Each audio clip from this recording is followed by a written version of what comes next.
This is West Coast Sasquatch Research.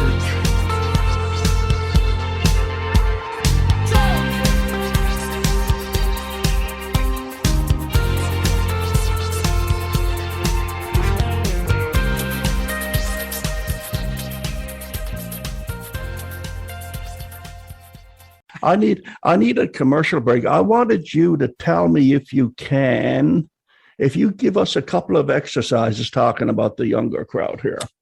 And you touched on it before on another talk session on another channel.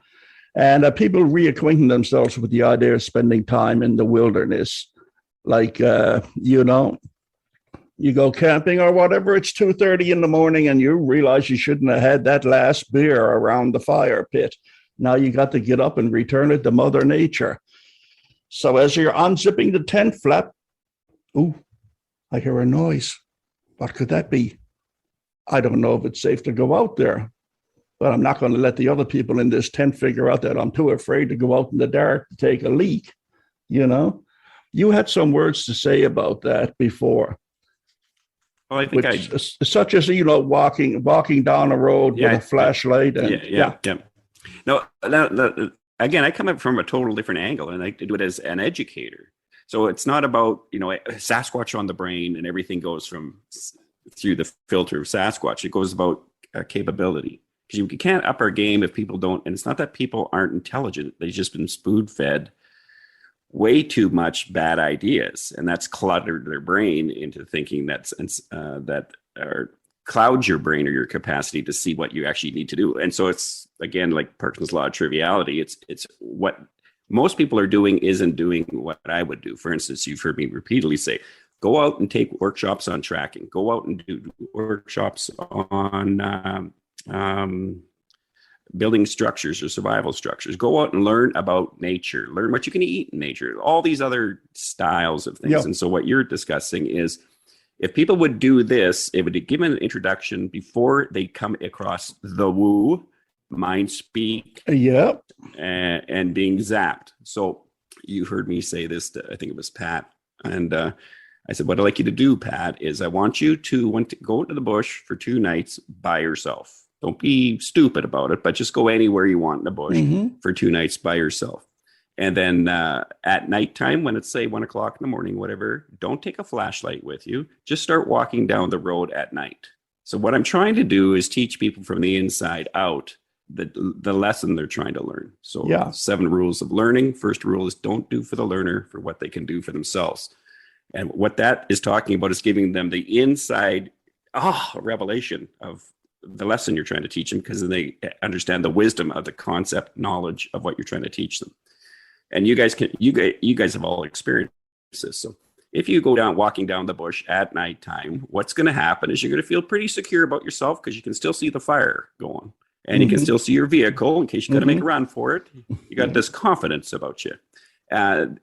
So that's your conscious availability. That's the state of brain that you're in. You're still consciously aware of everything. And what we're going to do is, by keep walking down the road without a flashlight, we're going to activate the other parts, the other 2 brains, because you have 3 brains in your head and they're not connected to each other, unfortunately. And they're processing stuff without you realizing they're processing it. So how do you help a person learn that? As you walk down the road, you're going to feel pretty confident. Keep walking down that bloody road. Then you're going to start getting a little awkward. You're going to sense yourself becoming a little awkward. Now, what's happening in your brain is your third brain or your first actual brain, your primal brain, is now kicking in because you're entering the spooky territory. And then you keep pushing yourself till you get the willies a little bit. Again, you're not doing this stupid. You're staying on the road, but you do that. And what that does is actually takes you in a bit of a time travel. You get to go back into 100,000 years ago of what our brains were like. Because we were very primal, and we lived and had the rhythm of the forest in us. And I think that's one of the biggest glitches we have. The Kruger effect is we think we know more than what we actually do. We are not familiar with the rhythm of the bush at all. I mean, our era, our age group, we're a little more tapped into it a bit more. I can hear some people be a little ticked off. Not saying everybody, because there's definitely young guys that are out there that are definitely doing what they should be doing. But So as you do these little things, of what I try to teach people again is so that when all of a sudden you're walking through the bush, I'm sure this pissed off some people when one of my videos I said, I've had mind speak. I've been zapped. Now, again, those are two words that has a definition in the Bigfoot community, but I'm a clinical person. And so if I ask somebody, well, what are those symptoms you're saying about being mind speak? And what's those symptoms when you're saying you're being zapped? Well, those have clinical terms. They're not mind speak. You get that all the time. I've been walking through the bush myself. I'm sure you guys have. And all of a sudden, oh, geez, I feel really strange. You're hearing what's called an apophenia, a narration in your head that comes into your mind as your own voice. But that's your primal brain coming up with stuff. It's not you coming up with stuff. And it brings it to your frontal cortex to get you to look at it and say, is this, am I on the right trail, kind of thing. And as it keeps producing that, what ends up happening is you're priming yourself. You're not even realizing your primal brain's taking its emotional brain with it, and you're getting triggered. So as you keep walking forward, you start getting the willies even stronger. And all of a sudden you become paralyzed, right? And that's being zapped. And that's not what's going on. And it goes back to what Thomas says is they believe all these things are happening, but it's in their mind. It's all in your head. 5.5 pounds of jelly in your skull that's in darkness. Yeah. And if you've ever seen, I dealt out with mentally handicapped people that are fairly deformed, deaf and dumb. They wear hockey helmets on their head. Mm-hmm. It's because your mind is in darkness. It's in a skull. And your mind needs help. So it has these things called nerves in your fingers, visual, optics, auditorial system to get stimulus so you're not in your darkness. So those clients would bang their head or kind of like what Leon was saying there in the past, but going down the road in response remind me of that Far Side cartoon. Brian, after 25 years of uneventful taking care of the zoo snake hut, suddenly gets a sudden attack of the willies. He's literally on the ground. Yeah. Well, I mean, my heart goes out to the people who are online that are coming out, like you're saying. My concern is for the people who've been online and drank the cookie or drank the Kool-Aid and ate the cookies. There's a lot of them. Because their brain has been primed and they don't realize that they should be asking some good questions. And that's where Bill, at the very beginning, when we were talking about, if they start asking the right questions, what comes back to them is, you're criticizing us. No, I'm asking a critical thinking. I'm asking a question that a person would ask. Like, you saw a Sasquatch? Where was it? That's a normal question. Are you feeling threatened by that? You think I'm criticizing you by that? It's a question you would ask somebody to get more information from the person. Yeah. But again, if you start asking the wrong questions from the person's perspective, then they come back with this, again, belief system and you can literally feel a shift while you're talking with them. You'll literally feel their energy shift that it's like, oops, I shouldn't have said that to my wife, or I shouldn't have said that to my girlfriend. Oops, I shouldn't have said it. And, but with us, it's about research. So we're supposed to say it. And that's the citizen researcher. If we're all harping on being a citizen researcher, well, citizen researcher has to use the same methods that scientific method is and that scientists use. And it's, you release the hounds on me. If I ever declare that this is a Sasquatch and I don't explain why, you're supposed to. So that if my foundation is correct as Neil deGrasse Tyson says, there's only three ways of knowing truth: political truth / religious truth, subjective truth, or objective truth. And objective truth, it doesn't matter whether you believe it or not, it's still factual. It has nothing to do with what my belief system is about it. We can all look at it if you had an open up mind and look at the data and the systematic way critical thinking is supposed to work. I can't put my brain into your head so that your neural net pathway has the same building blocks of concepts and ideas that mine does. So that's why education is sometimes hard for people, because they want the answer quickly. So Matt from Central Florida Bigfoot, he records this audio sound and he sends it to me and Steve from Curious Cryptid. And Matt said, well, Leon, what do you think this is? And I said, it's a bird. Now, sometimes that's flippant, someone just throws the word out there. And he says, well, how do you know it's a bird? I said, because it's a bird. And then he was pissed at me. And again, it goes back to that 7 laws of learning. Don't do for the learner for what they can do for themselves.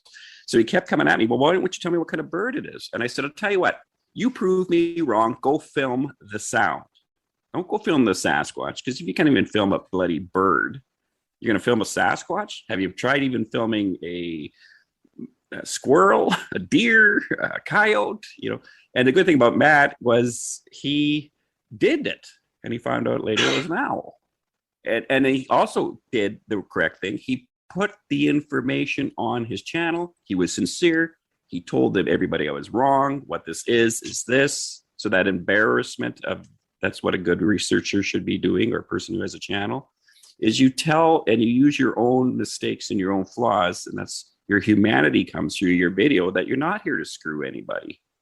Instead of this chronic narration. And if I get, because there's guys out there definitely that, or they've definitely screwed up, but does the next video say anything? No, they just kind of push it underneath the thing, or they say, well, it might be, or I could have been wrong on that. No, systematically go through it and explain to your viewers so that they learn that neural net pathway capacity. Yeah, I remember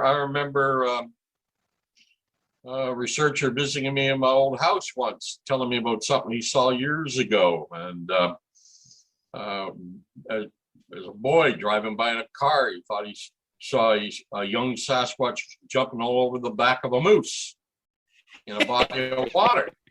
And I had no reason to disbelieve that. Maybe, who knows, maybe he did. And he described what it was doing. And I can understand why he would feel that way. But I kind of suggested, human perception, sometimes you remember things a little differently than you actually saw them. You think it's possible that maybe you saw an otter jumping all over the back of a moose, and just because you saw it in that fleeting time, the image of a young Sasquatch, he thought about it. Don't know if he ever accepted it, but at least the possibility was there. Well, the key part about that, since that's my story, is, I didn't identify. And Thomas, I appreciate Thomas doing that, because listen, I have capacity that most people wouldn't have in regards to understanding how memory works and how it works in the brain. But the other thing about Thomas, and I never shared that story with anybody, because it sounds like, how much whiskey have I been drinking? Or I'm only going to say that when we're around the campfire, when everyone else is drinking a lot of whiskey before you throw it. I saw a toddler Sasquatch playing on the back of a moose. And then this little gift called YouTube comes out, and then you start seeing all these animals that are taking care of each other. And it doesn't matter, from across species, and they were actually raising the other animal. And so that gave me precedent to think maybe that's what I saw as far as the context of how that could even possibly take place, right? Because it wasn't a bull moose either. It was a sow or a cow. And so I thought maybe that's what it is and stuff. But even with that memory in my head, and I can still see it as I'm talking to you, and I know about adding on to memories every time you go back onto it. But I haven't had experiences when I was exceptionally young that I've had to negotiate. And when you learn those tools, you learn how not to add on to memories as well, I guess.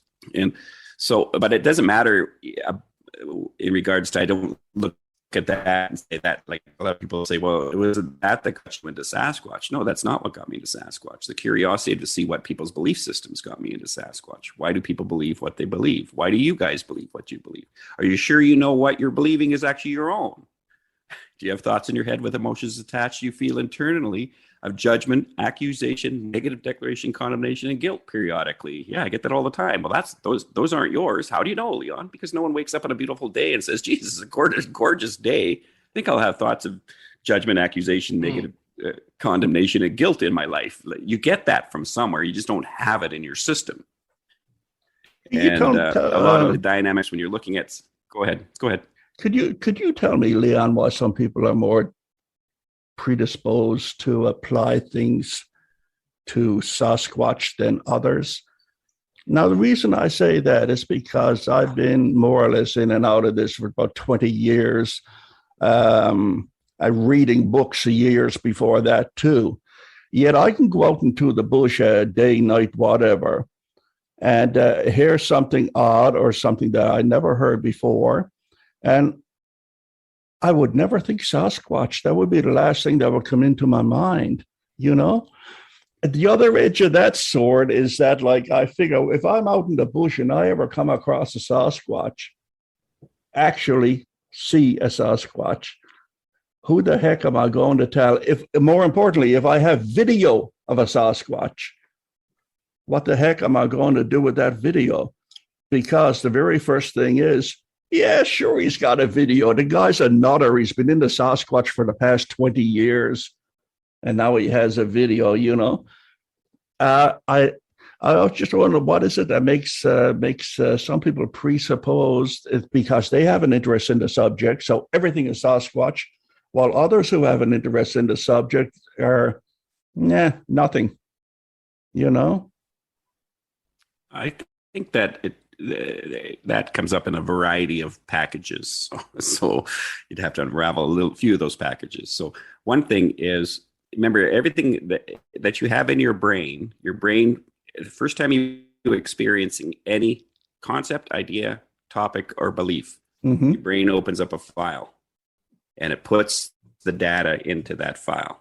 So when you're a little kid, say you have a trusting regulator as a little kid, like a toddler goes around the room and they're climbing over everybody, the guests, and they're looking at you and they're plucking your nose hair out and they're touching your face and they're just exploring. They don't have a capacity to step outside themselves like we do as adults and look back on ourselves and kind of have this observation. They're too busy being exactly what they are. So all of a sudden they come across an adult, and this adult is kind of shifty or maybe treats them really bad. So up to this point, they've just trusted all adults. The file opens up and distrust now goes, a file of distrust now opens. They have a file of trust and a file of distrust, and this behavior goes into this file. And that's a building block. So when you're talking, and Thomas could probably elaborate a bit, well, all three of you probably could, but the idea of when you're talking to a witness, if they're saying things like in my encounter when somebody said to me, did it look like a chimpanzee? Or did it have a tail? And I said, no, it looked like Curious George. The terminology I'm using is that of a child. Mm-hmm. It's not, and I'm answering the questions because I'm regressed back regressed by hypnosis or anything like that, but I'm regressed back into the event, and I'm speaking from that terminology that I saw the experience that I had. So when you're dealing with people, and they're like, the ones I'm looking for is they don't go to Sasquatch right away. We don't know what the hell that was. Matter of fact, we still don't know what that is. Or and then usually those are the same people that after the event, their brain, not themselves, but their brain tries to analyze it so it's not a Sasquatch. That's just the opposite of it. The ones that are galloping that it is a Sasquatch, that tells you they have building blocks in their thinking process of files about topics. So that's one side of it that can be influenced on YouTube. Then you have the cultural influence of it as well. So one of the things at the Slow Can account was those people were listening to a narration that wasn't necessarily from the guy who they talked to, but the people actually there had the house they had bought was from a guy that was a Sasquatch researcher. So those ideas are already inside of their mind, whether you like it or not. And so the mind will grab that file and say, hey, maybe this is what it is. So as they're walking back to go investigate the tracks or go see what it actually was, they were talking about that maybe this is a Sasquatch. And one of the guys was a bit of a keen ear on Sasquatch. They're great people, don't get me wrong. And they were totally sincere. It's just that they had that Apophenia put these dots together from the files they had in their head of the possibility of what it could be.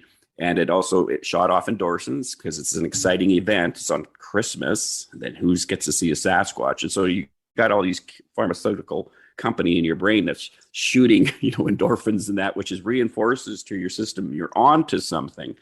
But it doesn't mean that what your Apophenia statements have all connected up with is valid. So when Thomas is looking and talking to people, maybe touch on that a little bit, Thomas, when you've come across people what are the clues that you're looking for when you can kind of tell that this one might be a good one to follow compared to the other ones that are just narration. Well, for me, I like it when they're not really sure what it was they saw. That's the big one for me. Right. One of the most interesting ones in 2008 was he absolutely refused to accept that it could have been a Sasquatch he saw. He still won't to this day accept the possibility of maybe being a Sasquatch he saw, because he just can't accept the idea that such a creature could exist, even though he saw one 40 feet in front of his car. His basic attitude was, it fits the description of a Sasquatch. I don't know what else it could have been but a Sasquatch. But it couldn't have been a Sasquatch because there's no such thing as a Sasquatch. Yeah. So, and a gentleman, when he's coming to a witness, he won't believe his own eyes. That to me is intriguing. And what I like is when people are not really sure what they saw, and they just basically describe the incident to me, and it's almost like they're asking me what it might have been. Like, That's I was talking about the young memory of a young man who thought he saw a young one on the back of a moose. I gave some other possibilities of what it might have been, and he considered it. And who knows? It may have been, or it may have actually been a young Sasquatch he thought. Who knows? I wasn't in his head. I didn't see what he saw, and that's what it always comes down to. That's why it was so much better when I began, because a lot of people, and it's still the case in Canada a lot, where people are more interested in finding out what it was they saw, rather than like in the United States, where I saw a Sasquatch. I definitely did. Can you get me on finding Bigfoot? You know, that's the thing. You got to have I mean, let's face it. If there is no Sasquatch, and it never was, nobody saw it. Yep. Mass psychosis. I mean, and there's only three possibilities. Only three possibilities when you're interviewing witnesses. I know you've all heard me say this before. One, they saw a Sasquatch. Two, they mistook someone or something for a Sasquatch. Or three, they're lying. And I hate to say it, especially south of the border, number three seems to be more prominent now than it ever was in the past. And there are a lot of people who may have actually seen something strange, and they just want to find out more about what it is they saw. There's a combination of both. But unfortunately, it's getting more and more difficult, at least in my opinion, of separating the chaff from what might be an actual incident, because it really doesn't take much of an effort now to do your homework, make up a story, and sound completely and convincing. What I do like is the fact that they still seem to make the same mistakes. They can't stop themselves. Yeah. They got to give it a little bit more frightening, a little bit more or detail. Oh, you saw all that. How long did you see it for? Oh, 4 seconds. How far away was it? Oh, kilometer. You have to give you such details, though they're only 40 feet from it. I mean, it just comes down to the same point. If the creature exists, it's quite possible that at least 50% of the people I've interviewed and I consider authentic probably saw what they claim to have seen. If it does exist and it never did, none of them did. You know, I got to admit that politics down across the line, viewing that for the past couple of years or so, it's a real eye-opener as to what people will try to fuff off on other people, what people will do to other people. And I sort of apply that to a Sasquatch world. I say, holy mackerel, it's a lot easier to believe what's going on in Sasquatch world when you see this on the news every day, you know. It's almost exactly the same thing happening. Well, Gerry, look what happened to you and me back in 2006 with the Chehalis Sound. Oh, yeah. We investigated. We spent a lot of time there investigating. You and me saw what There's did a it. coyote. We announced what did it. Yeah. There's the coyote, and there's the Sasquatch in the coyote's belly. I got that to commemorate that. That's Go ahead, Thomas. Man. Go ahead. But when we announced that, there were so many in the so-called Sasquatch community, for lack of a better term, I just didn't want to hear it. And I still get people arguing with me on it all the time. Well, you get that online too. Like again, if you're posting good stuff, you'll always have those people that just automatically. Yeah. Well, it's like that's why researchers like Bill here is so refreshing. He's got a skeptical but not a closed mind. Yeah, and he doesn't talk much either. Are you awake, Bill? He's like a crocodile. He's just waiting. He's waiting to jump. No, on I it. was actually waiting once you finished, Thomas. To add a Go ahead, Bill. Okay, well, what I was going to say is, and this goes back to a point Leon made earlier, is, you know, some people are lazy and don't want to put the effort into it. And there was a video out a couple of weeks ago from a very popular channel where the guy claimed that he was showing them a tooth from a Sasquatch. Oh, yeah. A little bit of research. I mean, it's clearly a bear tooth. And anyone that wanted to put the least bit of research into it could have, you know, taken screenshots of the video and opened up a book or other media to see that it was a bear tooth. So, you know, there's that part, and whether it was, you know, appeal to the authority or laziness, I'm not quite sure, or a combination. But there's also the other end of people like to explain stuff, and they don't like having something in their mind that's unexplained. So, for example, and I'll use a personal experience, this happened up in Pink Mountain, which is the interior BC. It's in the middle of nowhere. And I was out and I heard what I thought sounded an ape-like sound. I thought, well, that's interesting.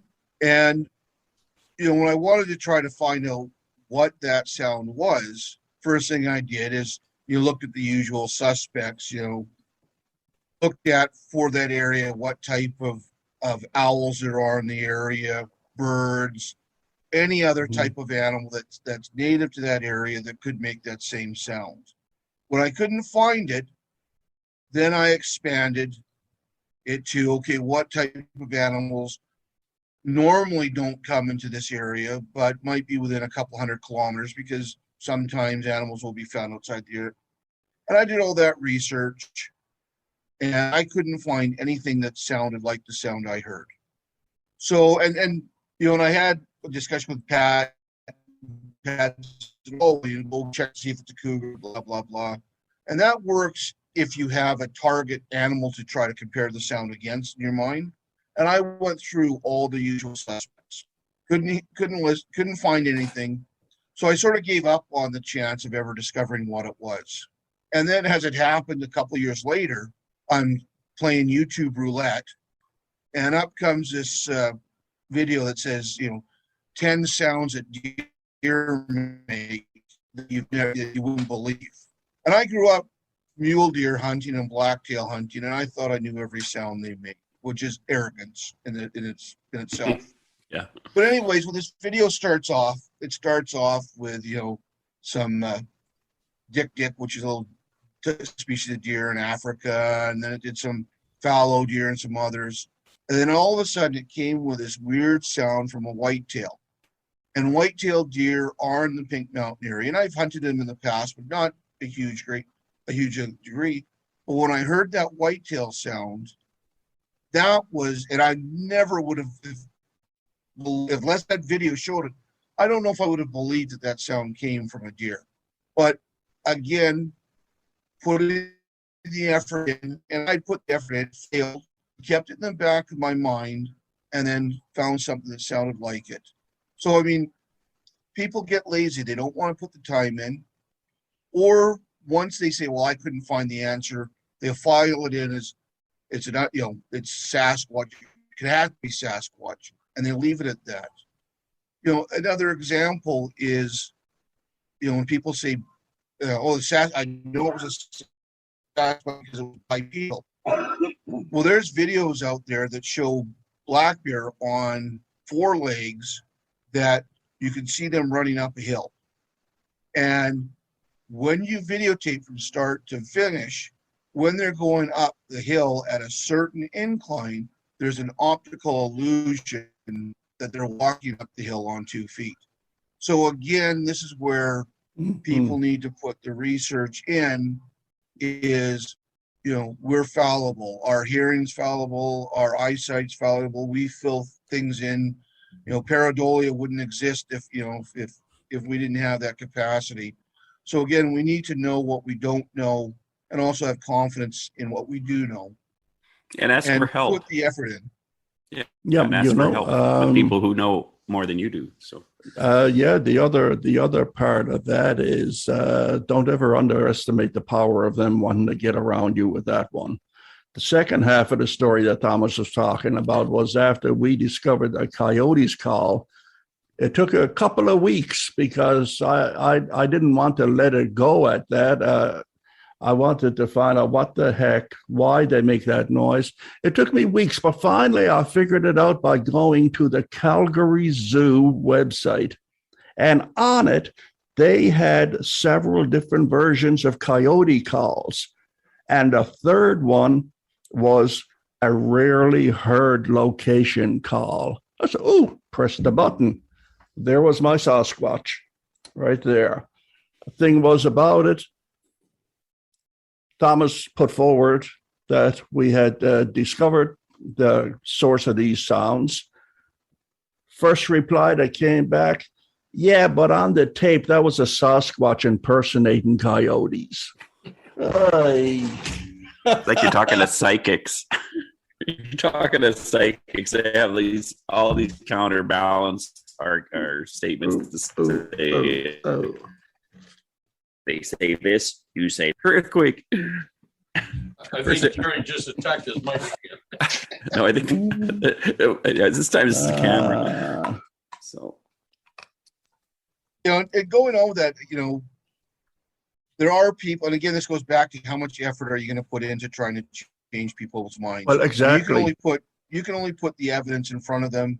It's to lead the horse to water. You can't make him drink.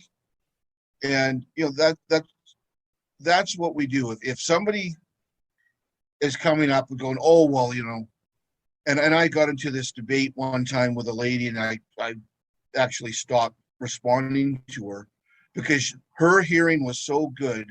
She could tell the difference between the coyotes in the forest by her yard and the Sasquatches that were imitating the coyotes. And, it was just unfortunate that my experience wasn't such that I could tell the difference.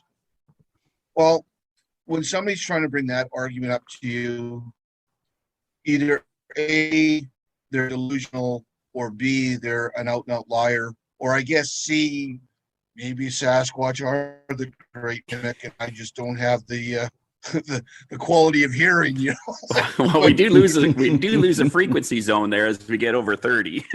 Oh yeah, that explains a lot.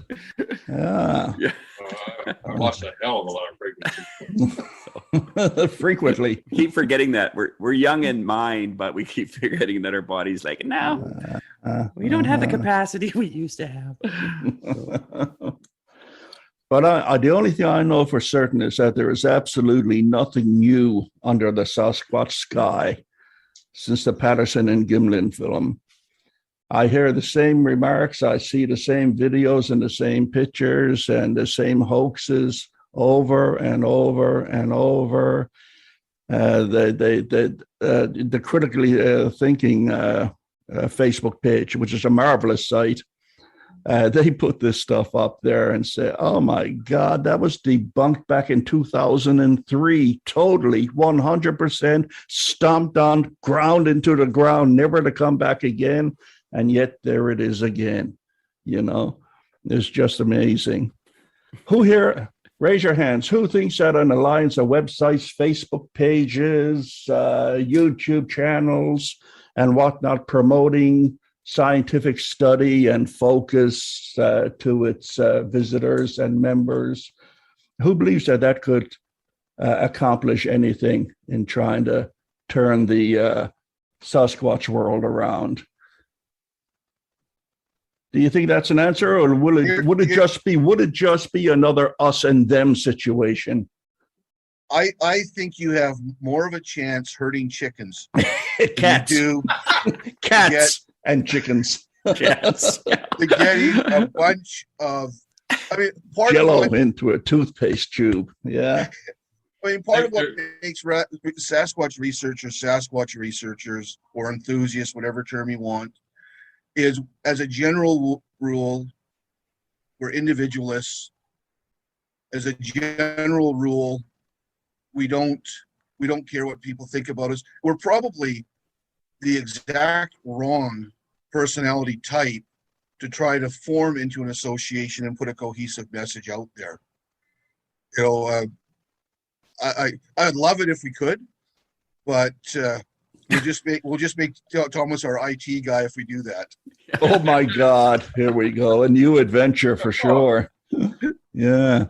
But no, I mean, the reason I say is because, okay, you got the BFRO, they came on board back in 95 sometime, I think, or around there. And then the great exodus from that group started in about 98 or 99. And they left because they did not agree with that Min's approach to what's evidence and what is not good evidence. So they had enough of that. And they ended up at Bigfoot forums eventually. And that's where I met a lot of them. These guys were aces. They were really good at what they did.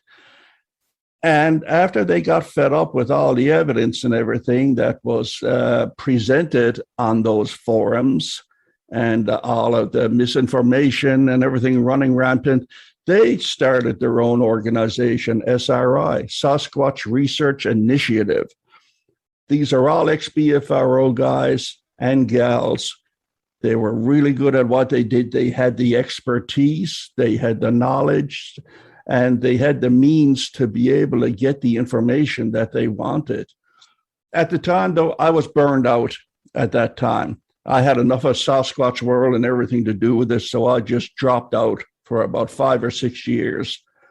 And then I came back, and when I came back, there was no sign of SRI or anything else. If anybody's listening to this one day down the road and they know what became of Sasquatch Research Initiative and its founders, please get in touch with me.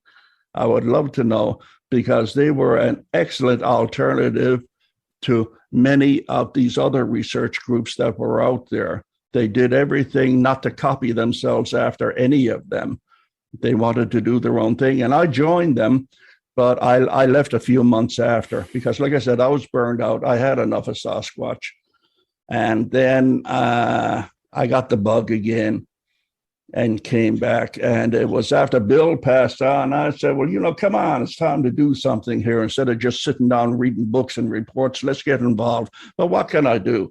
I'm in my late 60s. I'm not going to go traipsing around the swamps. Rennie the Hinden got it right. Only a fool goes out into the bush looking for Sasquatch. And I believe that. So I would like to think that a community type thing where you get the right kind of people involved and everything would work. But I know from past experience, it's been tried, and it does not work. And it will never work. Because, as you say, herding cats. Yeah, okay. No. Rebuttal time. I'll play the devil's advocate on it. You guys are so dark. No, we're not. I'm telling you, you're becoming. That's why you're invited, Leon. That's right. Kind of light. Yeah. As I said, we are empty vessels. Fill us with your knowledge. You're getting to be bitter old bastards out there. That's what you're doing. No, the thing is like, the whole YouTube Bigfoot scene, it's like it has this prominence about it, and for some reason there should be a bowing of the allegiance of anything Bigfoot on the YouTube channel stuff, or the Bigfoot community in general. You've just bypassed the whole bloody community. The people who are interested in the wrong audience. Steve from Cures Kryptonite, we always say these are the wrong audience for what we want. We don't need 100,000 people. We don't need 100,000 subscribers. We need maybe 2,000 people that are dispersed in North America that we can give the right correct data to. But it has to start all over. Instead of this regurgitation of garbage information that's been spoon dripped to every single person, you come online. What's that mean? It means that you're now in a funnel system. See how my body is here? All the information that you think is here, you're up top here, you get funneled down. That's the new sign, folks, for algorithm. That's the new sign. Oh, I didn't know that. So that funneling is put into your mouth, and all the garbage data is going into the system. And that's anybody who's got a trusting regulator, because you like a topic. It doesn't have to be about Sasquatch. But the key part is education, education, education. You want to go after these guys who are been around, say, 10 years online and stuff. They got a high subscriber rate, 50,000 viewers and stuff. You change the visuals, because people now are upping their game. You probably noticed a lot of documentary style videos coming out, and they're a lot higher visual quality than they were, say, 5 years ago, 6 years ago. So a lot of people are getting into this technology stuff. So what does that tell me as somebody who observes the system? It means the system's upgrading itself. It's the same way with the next generation. It's upgrading itself. The old school, the old way is becoming boring. So it's going to be more sophisticatedly screwed as well, unfortunately, because you're going to have a lot more hype of false data. But the audience that's online in the YouTube scene for Bigfoot, look, you get the right people, they will track you down. And what you want is a grassroots movement, but of the right people. So yeah, my whole strategy plan, when I look at the system, and after that whole slow can thing, that just put a ceiling on the cap. If the president of BFRO is just doing clickbait, claiming a statement by saying it's the best Sasquatch trackways of 2020, which I'm assuming he's referring in all of North America, and he hasn't done nothing to vet that information, the system is sick, not the people. The system. That's the problem. The people are bound by the dynamics of the system, and that spoon feeding is set them up to just not be able to be intelligent enough by getting the right information and data, so that they can move forward. Leon, on my video, he was looking at you to vet it for him, and you came to the wrong conclusion. That's why he went totally silent. Yeah. Well, the funny thing is, he actually posted that interview we did online, you and I, on his channel, and the video they posted on there from the news was the one of me debunking slow can. I don't think he actually caught on to that, but that's good. But I mean, that's why I came up with all those that standard. I mean, the idea, and before Thomas, I said to him, I'm going to go out here and I'm going to do something, then I'm going to come back and I'm going to get you, and I'm going to bring you back out, or hopefully you'll come back out here, because your knowledge is important for history on this whole thing. The way you think and you analyze and you categorize, and you got the data that that as time moves forward, everyone forgets how this stuff all begins. And so once it's at that zone, then everyone starts filling in new ideas. No one's vetting any of those ideas. They're just filling in all these new ideas and concepts and stuff. And so behind the scenes, I've been negotiating with other channels and to have a standard. And this is the standard. It's a scientific method. It's a small crest, but it is coming. And also, when you present that style, those other people are going to be, now people have something to compare with. Here's Leon's channel. Here's this channel. There's a big discrepancy between the information they're getting on both of them. This one's upgraded itself, which means this one's low grade. And there's nothing here after 3 years of watching this channel. The guys never explain why it is a Sasquatch. Nobody talks about what I talk about. I would like to know if they swim. Why would I like to know if they swim? Not just swim underwater. Why would that be interesting? Because it tells me their brain development, what they have as a brain. So I'm looking at it from a total different angle, educational. I don't have a threat with skeptics. I hope to have Sharon Hill on my channel. She's from Scientifical America, and she loves Bigfooters and stuff like that, but she studied them like I did as a system, and have her viewpoint.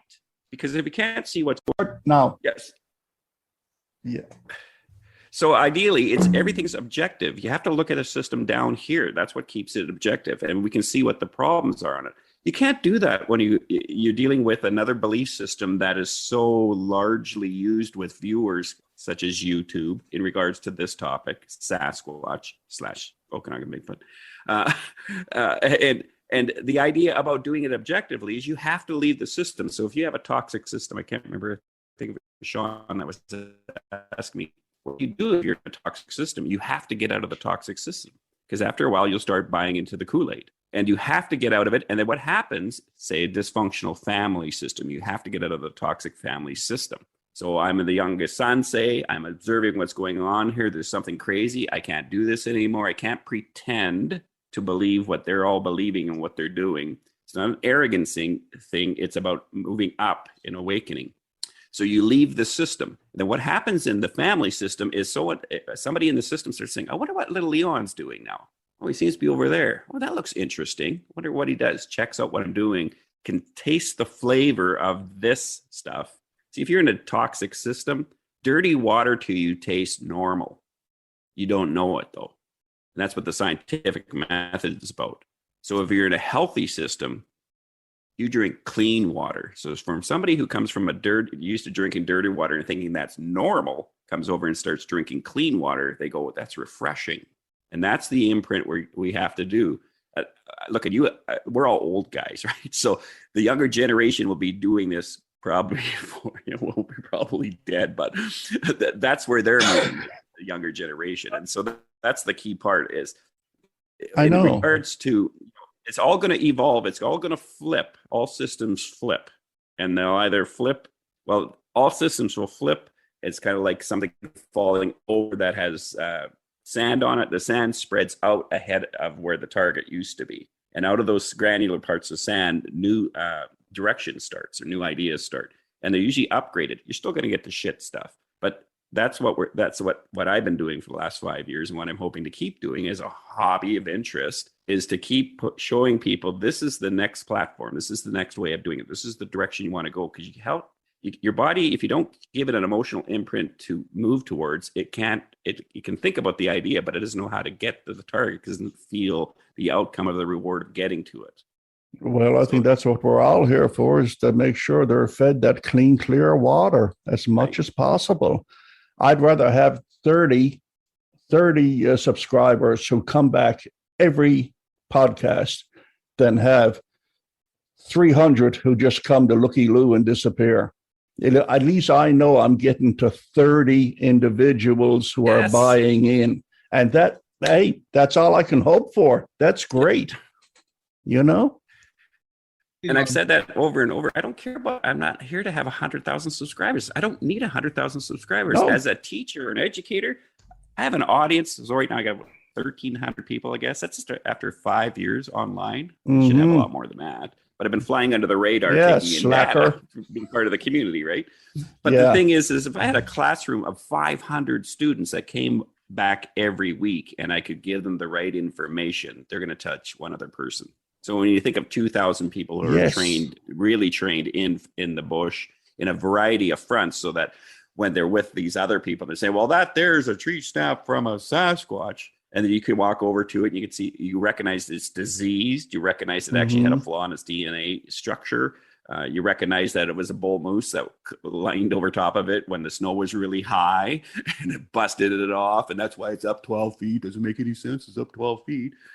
It's not that people are not intelligent, but they can only work with the data they have. And unfortunately, in our culture, we have low resolutional capacity, meaning that we can think about 3 levels deep, and high resolution capacity, you think about 6 to 7. How do you get high resolution? Laws of the learning. Well, you have to first of all realize you don't know everything. Dunning-Kruger effect. You're looking for people who know much more than what you do. Again, I have these standards now that I'm putting on all my videos that you guys probably saw. And I think every bloody channel should go by those standards, because it's really about what you're saying online is directly connected to your character. See, this is the problem. We don't even understand about character. When's the last time you heard anyone talk about their character? What about your own character? My character is, if I'm looking for truth, I need to make sure my own truth is solid about myself. Because if it's not truthful, in other words, I've been in denial because I come out of a dysfunctional family. I'm still living the act of Leon instead of just living Leon, which most people do. They live the act of themselves, thinking this is the way to do it. Well, I'm not going to do that anymore. You know, I'm over 40 now, so I realize I don't give a shit what people think. I'm actually over 55. I'm 57. Okay, I'll admit it. You know, I'm probably the youngest one here. Yeah. You know, but what I learned a while back was I wasted so much of my life pretending to do the act of me that I forgot actually how to just be me. And that's the problem that's being transferred online in regards to when people are looking at data. It's just the simplistic way of viewing life because they don't have a depth to their own life. And I don't blame them because the world's pretty complicated and life is pretty complicated. So it doesn't make it easy for us to be okay about being ourselves because we're, first of all, just being born in Western culture, you have binary thinking, left, right, good, bad, right, wrong. And why is that helpful for someone with low resolutional thinking? Well, they can come and talk to one of us and they hear our position and they can just write us off. So that's the problem with binary thinking. There's only two options. I don't believe Thomas. What does he know? You know, who's this Bill guy? Mr. Sarcasm as well. He is, you know, you'll fill in the blank, your brain will. And that's not the audience we want. We want people who literally, I mean, I want to have academic PhD people that people can come and talk to, but I'm not going to bring people that aren't willing to learn. So if you come to one of my courses, I have to assume that you're coming to my course because you want to learn something. That guy that sent me that last message there, one of the other comments I was going to say, are you here to feel right? Or are you here to want to learn something? Oh, that'll piss him off. I like when you put up that on critical thinking about these hoaxes. And the last 10 minutes was the best part. Like I said, it's the best MK Davis presentation I have ever seen. That's Phil, though. Phil gets all that credit for Paranormal Breakdown for sure. I laughed. I never laughed so hard in a long time. I said, this is MK Davis stuff. You know, it is. and the weird thing is, see, this is the problem is when you're drinking dirty water, you can't see how foolish you become. Mm-hmm. And so when you're buying into these people, and that's the problem when you come out of a closed system, is you're set up for gullibility. You're set up for gullibility. You're also set up for conspiracy orientated style of thinking, low resolutional thinking. That's between 4 years old, 3 to 4 years old to about 7 years old. That's already in your programming files. So if you haven't dealt that and let those parts grow up to the level they're supposed to be, got rid of that, and you get that through being in a suspicious environment, can't trust mom, can't trust dad, dad's a raging alcoholic, nothing's predictable, there's no boundaries, the government's out to get me, that's what that'll turn into, you know, this whole thing going on with COVID and all that kind of stuff. I mean, watching the madness of some of the stuff that's going on in society is quite concerning from a guy from my angle. Is that what Sasquatch community or Bigfoot community is? A cult? I don't think it's in a lot of ways, yes. Well, yeah, I wouldn't use the word cult. It's kind of its own, because a cult has a main leader. There's segments of the society that have cult-like figures in it. Yes. But as far as, like, if you looked at different faith groups, the difference between Christians and, say, Judaism compared to Muslims and stuff, they have more. Muslim tradition doesn't really have doesn't have a pope or anything like that. Yeah, and so anyone could come out and declare what's it called, Antifa or whatever it's called. I can't remember. My tongue's tight on that one. But so there's this different kind of a balance, and that's kind of what the Bigfoot community is like too. Is everybody has an opinion. This is also a cultural problem we're having right now in Western culture. And what I feel about my opinion, because I feel it to be true to me, therefore it's factually correct, my positioning, but I haven't checked out my positioning at all, nor do I know my positioning well enough to defend it. So if Leon releases the hounds on me by asking me the right questions, I'm going to get very defensive. How do you know? Well, who are you to say? Is it possible? You know, all these phrases you see, you were talking earlier about, Bill, that you would hear, that opens your brain up to somehow go, well, it is, lots of things are plausible in the imagination, but doesn't mean they're even possible in reality. So, and sort of building on that, two things. The first thing is it's sort of funny when we talk about the Sasquatch community, because it's not a community. It's a bunch of little camps that are tribal in a lot of ways. Or thousands of tribes, as Pat would say on Squatch Talk. Thousands of tribes. And the other thing is what when you're looking at trying to bring, going back to the original question about, bringing the team together of like-minded individuals, is you have to worry about the echo chamber and confirmational bias. And I've seen it before. I've seen it in groups like there used to be the old James Randi site. I don't know what they've called themselves now.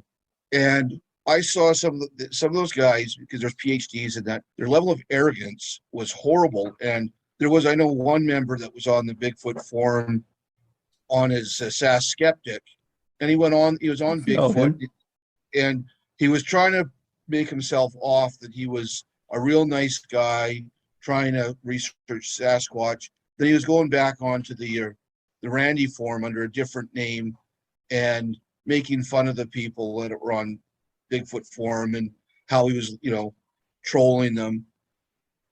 And so, we need to make sure that if we do something like this, we can't let our own arrogance and echo chamber happen. And even on the Coalition of Critical Thinking, I think that's a wonderful site, but there are certain individuals on there that have advanced degrees that whenever anybody questions them, they immediately go to the position of authority. So this is where I think we would have a difficult time, is getting strong-willed people like tend to be in the Sasquatch world. And as funny as it is, we seem to be the rebels in the Sasquatch world, which is what normally happens when you get a bunch of people like that together.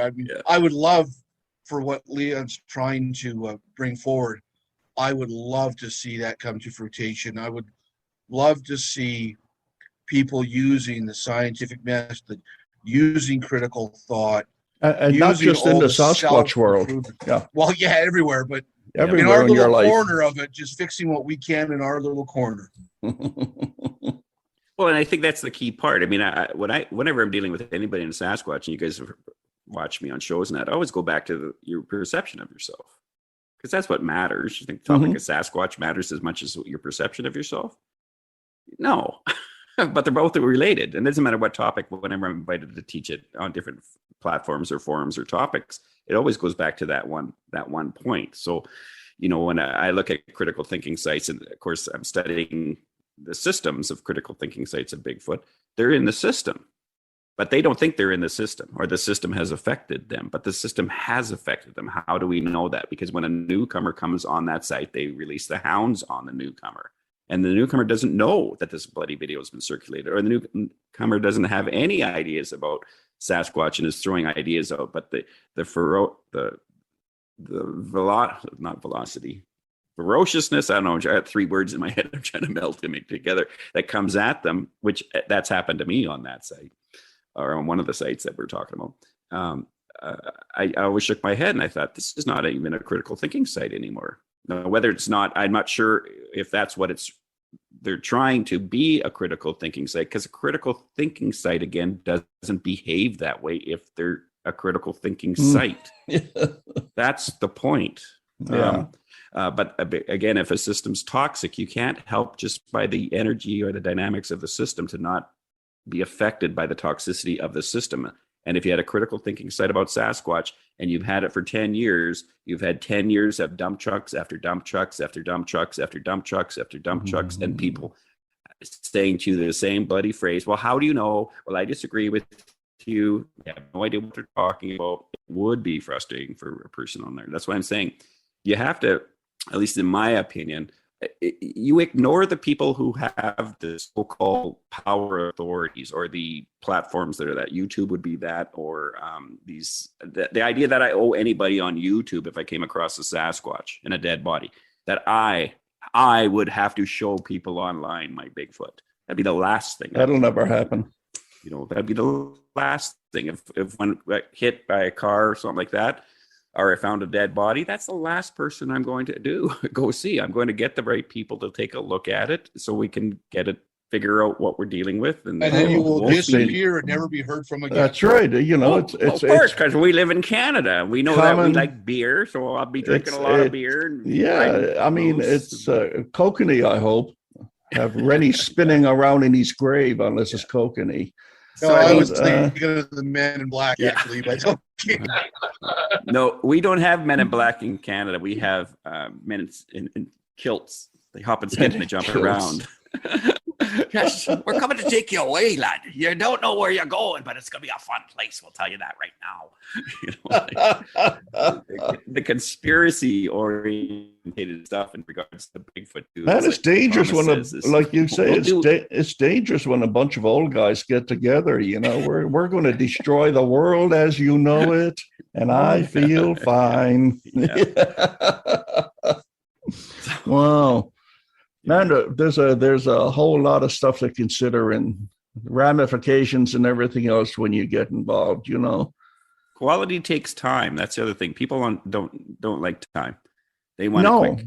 Quality takes time. Instant gratification society.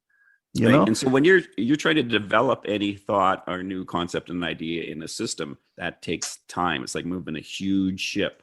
And so I have lots of time. What else am I doing with my time? Well, besides being working all the time. But the idea is I have lots of time. I've had 5 years where I'm not out to have thousands and thousands of subscribers. I'm here to try to do a very strategic thing, which is shift them from not looking at data and help them understand why it's important to look at data and what to ask. Use a scientific method. Yeah. Could you tell me which scientific method you use? Ask that question. They won't know what they say. You're waiting for Merton's norms, baloney detection kit.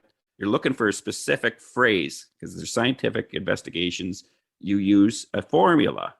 And so if they don't know the formula, it's more than likely they have no idea what a scientific method is at all.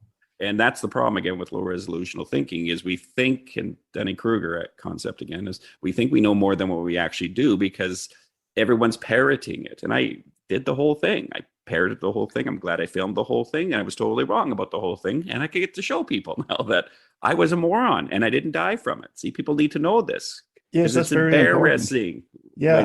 When you, if no one does that, if no one is open enough to show the educational process, which is making mistakes. And I've been foolish and stupid. And Thomas nailed this one. I remember when he said it on another thing. He says, we all have done that. I think you were talking to Matt at the time, Thomas, where we've all done that. That's the point. That's part of the process, is not having to, I'm going to show you a Bigfoot. Well, I'm going to show you something that might be a Bigfoot. I just posted this the other day. Nice narration. I'm going to show you a Bigfoot or something that looks like a Bigfoot. Well, it might be a Bigfoot. Wow, what is it? Is it or not? Well, it depends. If you believe in circling things in red, it can be anything you want. I don't have any time for this. I've dropped dead 5 times. I mean, I'd like to see one. I'd like to see one here so I can phone up Thomas and say, what are you doing? Well, all 4 of you, or all 4 of us now, and say, get your ass, call in sick, get in a car, drive up here. I'm standing on its chest talking to you right now. Here's not a picture. Just, click. You see, send it to you. Because, not just 4 old guys, but 4 old BC guys. Guys, I know. Oh, the power, the exaltation. The dark force of those other people out there that are, here's the truth that comes from a Sasquatch. My God, you're a guide. How can you not tell that's not? You're a hunting guide. You know that is BS, buddy. So, look at Thomas. Oh, crap. That'd be wonderful, Leon. It'd be really wonderful. And I'd be on the car right away and thinking, my God, we solved the Sasquatch mystery. Now what? Before the Toronto Maple Leafs ever won a playoff series. There you go. Toronto Maple Leafs will be the next subject. Oh, man. That's right. Once Sasquatch is taken care of, we're all going to Toronto. Straighten that mess out. Yeah. I think one of the first things I would do is if I found a body or body part is I'd like to see what they smell like. What's that smell? Ooh, it's rotty. That's normally what they smell like. Hey, I mean, some no one- reports they smell, in other reports they don't smell. That's what they say. I don't know if it's a If myth. it's dead, it's going to be smelling pretty bad. Well, quick. no, yeah, okay, but just for the sake of this conversation, it's not dead. Some people smell, some people don't smell. You know, I think sometimes it's all up here in your head whether you smell or don't smell something. Maybe It they can think be, they're but some- supposed to some smell. Yeah, but some primates do release a musk when they're agitated, Yeah, and it could also be if they've walked through a swamp or something and they got swamp water all over their legs. It might be the wet dog smell. Like who knows? But I do know that part of what Thomas and I, and I'm assuming you guys as well, when we're listening to eyewitness accounts, is sometimes we look for the stereotypical comments. And if you get somebody that has an eyewitness account and they're reeling off every stereotype that they can about their sighting, that's probably a good indicator that either it didn't happen or they were making they're making up details in their head, whether it's intentional or not. I mean, like we had with that lady at the lake. I mean, that the details that she was saying, and I don't think she was lying, but I think that the details that she claimed to see in the face were far beyond what the human could see without binoculars. What do you think the need to embellish? I mean, Well, I saw the area you're talking about. And yeah, there's no way at that distance you could make out facial features or anything else. So, No, Well, we took pictures and we couldn't see our features at that distance, let alone a Sasquatch. But I think that goes to Leon's earlier point in whatever 2, 3, 4 segments ago, when he's talking about the Is that a shot? file. No, it's not. is that a shot? But when he's talking about the memory Your file, dinner invitation is revoked. but it's the memory file. Not everybody, when they're putting the embellishments in there, are doing it intentionally or with malicious intent. When she was going back and reliving it in her head, just because of what her own expectations are, own excitement, and all those other things, she could have been unconsciously or subconsciously, I should say, filling in details that weren't there. And when she came to tell the story, she might, and I think she did, fully believe that she saw what she was saying she saw. And that's that's the one thing that again that we have to educate people on, is that when somebody's telling us a story, just because they're adding detail that you think is impossible for them to see, that doesn't mean they're lying, and it doesn't mean they're a hoaxer. They could, in fact, be truthful, but they've just added stuff because subconsciously as they've been going into that memory file. And and again, we just can't say, oh, they're a liar, or oh, they're exaggerating. Our job is No. I would never say anybody is lying. That's their reality, whatever. But even thinking it yourself, right? I mean, I've had people I talk to that within 50 seconds, I'm going, this is a BS artist. But and I wouldn't say it to them because you're not going to, there's no point in that. It's unproductive. No. But again, with that lady, and Thomas did the right thing, is when because she was open to discussing it, he did discuss why he thought it was a case of mistaken identity. And she reluctantly agreed, but she seemed to have changed her mind afterwards. But again, that's all we can do is if we think there's an alternate explanation, or if we think that somebody's adding stuff subconsciously, is try to help them tear away their own excess baggage that they put onto it to get to what they really saw. That's the tricky part. That is. Yeah. What say you, Thomas? Absolutely. You guys nailed it right on the head. That's what, just because people are adding details that seem impossible doesn't mean that they're just making it up.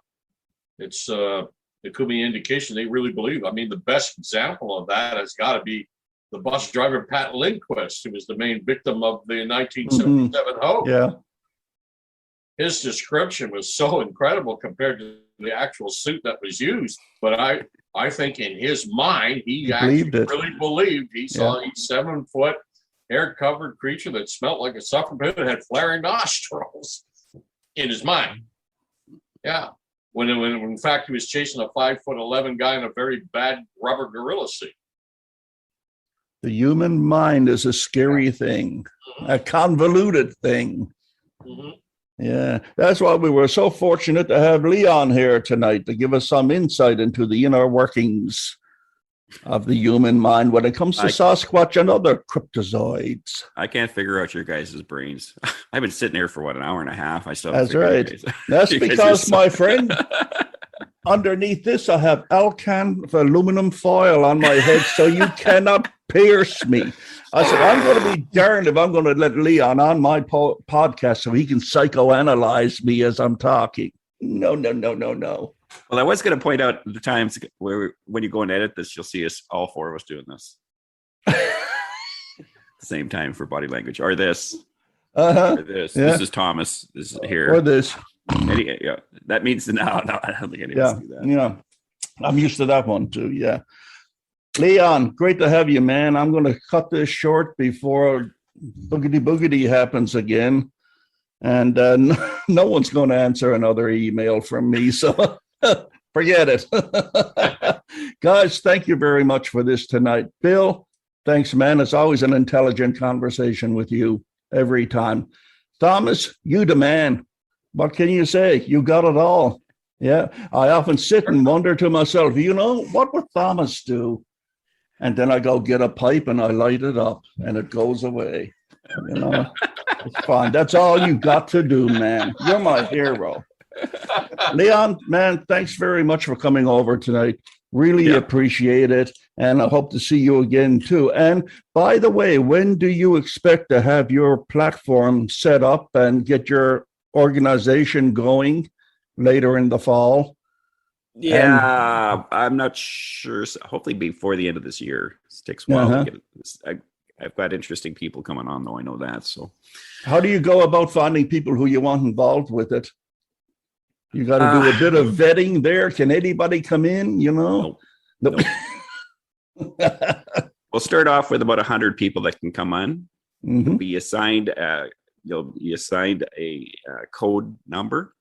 When you come into the platform, you have to have your camera on. We will know if somebody else has come on that's not your membership number. None of this is going to cost anything. Yeah. But we want the right people. So, and then what we'll do after that is we'll take that information, do like you're doing, edit it, and then put it onto some other platform like YouTube and stuff like that, just for the sake of general population, to keep the fish hooks out there for the right people we're looking for.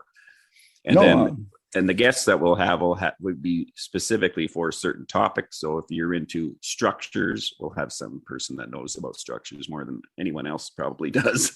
And then you can ask them and they'll say, this is what this is what you're observing, and this is why it's like that. And all the information that you will have, and then you can go out and investigate it yourself. Same with, I have a couple of friends that are pretty renowned in tracking and stuff, been on all 5 continents kind of thing. So I'd like to bring them on board too. It's just basically to give the right information instead of just the priming of the narrations and stuff. So and very systematic. So it's sticking into your head, and probably a few exercises for people to do as well. So, but I am going back into a site that it was one of the first ones that I went into, not the tree structure one, but this is the first one, one of the first ones I went into, and all of it seemed like it was Sasquatch. It fits everything everyone believes the Sasquatch area should look like.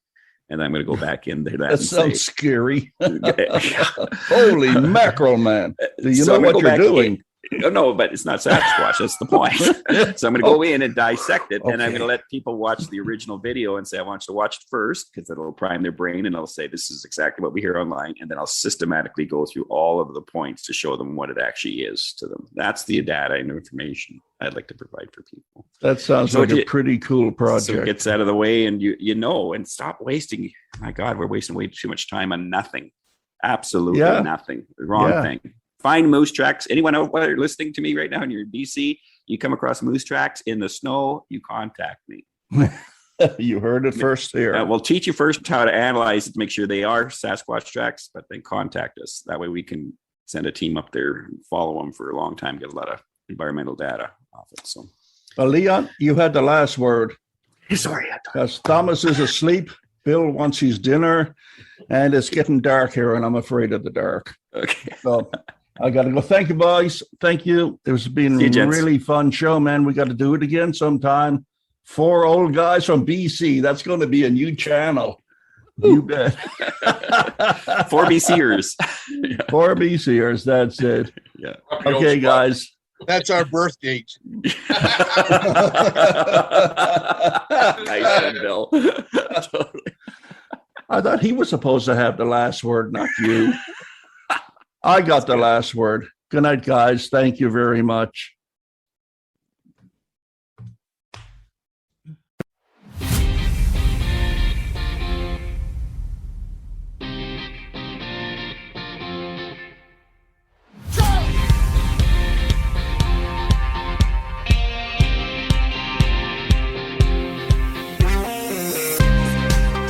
This is West Coast Sasquatch Research.